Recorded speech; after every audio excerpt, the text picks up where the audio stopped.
Harus bisa bersikap yang baik lah di persidangan, karena beliau itu kemarin pada waktu sidang kan memakai atribut toga.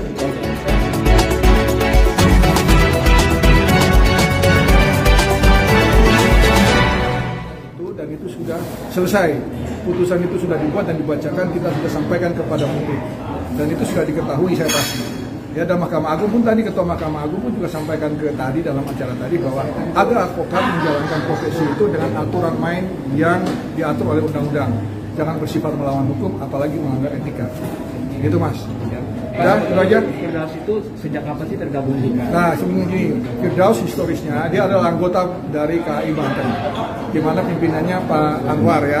Dan tadi pada saat tadi malam pada saat pengambilan keputusan itu Pak Anwar selaku ketua DPC di situ ada di situ.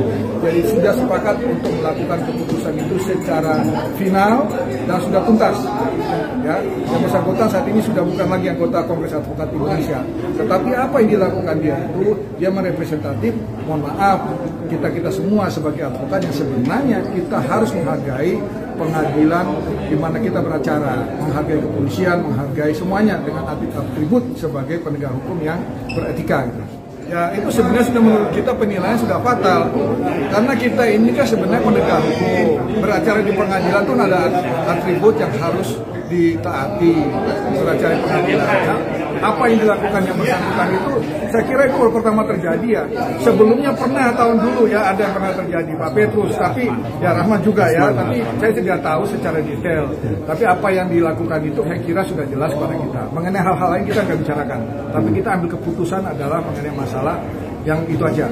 Mengenai orang-orang yang lain kita nggak bicarakan. Saya kira tanpa desakan netizen pun itu kan menyangkut advokat ya, dan itu secara resmi itu kan di-upload di media, otomatis secara langsung tercoreng lah profesi advokat yang kita menjaga dengan baik ini di masyarakat. Seakan-akan jangan itu menjadi representatif kita, dan kebetulan dia menjadi anggota organisasi kita, maka kita memiliki sikap agar Mahkamah Agung juga bisa paham bahwa kita menunggu waktu yang tepat.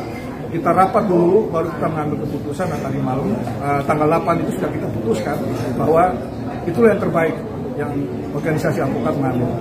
Karena saya sudah diperintahkan, kita diperintahkan oleh Bu Siti Jamalia Lubis sebagai ketua DPP untuk mengambil sikap tersebut. Dan itu karena DPP KAI itu selalu menyerahkan kepada semua ketua DPD. Di DPD lah yang punya suara tertinggi di forum Kongres Advokat Indonesia ini, dan itulah keputusan yang kita ambil bersama, dan itu sudah kita sudah bahas itu, dan itu sebenarnya tidak perlu dibahas sebenarnya, itu sudah viral yang sudah diketahui oleh umum perbuatan itu. Jadi masyarakat memang kita tidak ngambil langsung keputusan, kita rapat dulu dari organisasi, dan itu hasilnya Mas. Ya, maksudnya para advokat menyadari lah fungsi dia sebagai advokat, apalagi sedang beracara, bersidang, mesti menunjukkan sikap-sikap yang baik, sopan, karena kita harus taat pada aturan-aturan main di dalam persidangan, apalagi ada majelis. Kira menyadari atau tidak, ada kalau perbuatan itu ada dua ya, sengaja atau kealpaan. Kalau itu termasuk kealpaan ya tetap juga melawan hukum, karena dia selaku advokat, tindakan itu kan bukan di tempat ruangan rumah kita, tapi itu di pengadilan yang dihormati bukan hanya di Indonesia, tapi seluruh dunia ini menghargai pengadilan. Jadi apa yang dilakukan, mohon maaf, karena yang bersangkutan merepresentatif sebagai anggota Kongres Advokat Indonesia, maka tindakan yang kita ambil adalah terhadap anggota itu sendiri. Terlepas dari mau kemana-mana kita dapat peduli, tapi yang pasti pada saat dia melakukan itu, dia masih menjadi anggota Kongres Advokat Indonesia. Maka itulah yang kita putuskan bersama-sama, bahwa advokat Kongres Advokat Indonesia tidak pernah seperti itu. Kita tidak mau itu representatif ke kita. Kita tidak pernah itu, tetap menghormati pengadilan, karena itulah institusi yang tertinggi untuk memutus suatu perkara, dan disitulah kita harus tunjuk. Para hakim itu kita harus hormati. Harus bisa bersikap yang baik lah di persidangan, karena beliau itu kemarin pada waktu sidang kan memakai atribut toga sebagai kuasa hukum.